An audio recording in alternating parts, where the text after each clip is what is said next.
Daripada Hasan bin Ali bercerita, Hasan bin Ali radhiyallahu anhuma, cucu Nabi sallallahu alaihi wasallam, anak sulung Sayyidina Ali. Aku bertanya kepada pakcikku Hindun ibn Abi Halah. Beliau adalah orang yang mengetahui banyak perkara mengenai Rasulullah. Hindun bin Abi Halah, dia sahabat Nabi, dia lelaki dan dia seorang yang sangat fasih bila bercakap. Hasan bin Ali pergi jumpa Hindun pergi tanya. Dia kata, "Sifli mantiqa Rasulillah sallallahu alaihi wasallam." Wahai pakcik, boleh tak ceritakan kepada aku Nabi ni kalau bercakap macam mana? Maka jawab Hindun bin Abi Halah, kata Hindun, Rasulullah SAW adalah seorang yang selalu bersedih semasa mengadu kepada Tuhannya dan menyaksikan kebesaran Allah, bukan kerana keduniaan. Beliau tidak pernah berhenti berfikir, lebih banyak diam, tidak berbicara hal yang sia-sia. Dia urai pasal Nabi. Nabi memulakan dan mengakhiri bicara dengan menyebut nama Allah.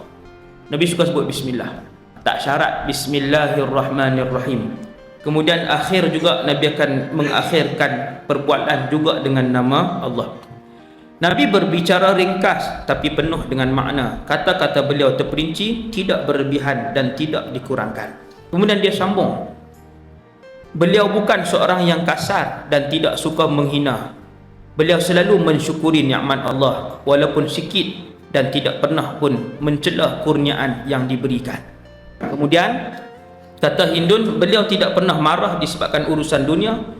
Namun jika kebenaran dilanggar, tidak ada satu pun yang dapat menghalang kemarahan Rasulullah, sehinggalah kebenaran itu ditegakkan semula.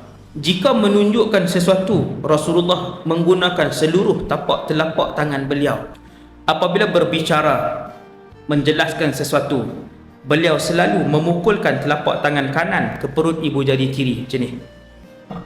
Jika Rasulullah marah, Nabi akan berpaling daripada orang itu dan menghindar. Apabila menyenangi seseorang, Rasulullah akan menjaga pandangan mata beliau. Maksudnya Nabi melihat matanya apabila bercakap. Kebanyakan tawa beliau adalah senyuman, giginya seumpama butiran mutiara. Tengok tuan, tak tahulah indah, manusia yang paling indah dalam alam ni. Bila sahabat sebut ni, bukan dia seorang sebut macam ni, kesemua sahabat menyebut begitu rupa paras Rasulullah. Bila matang gigi, sahabat akan kata giginya seumpama butiran mutiara, cantik, tersusun cantik kan, sallallahu alaihi wasallam.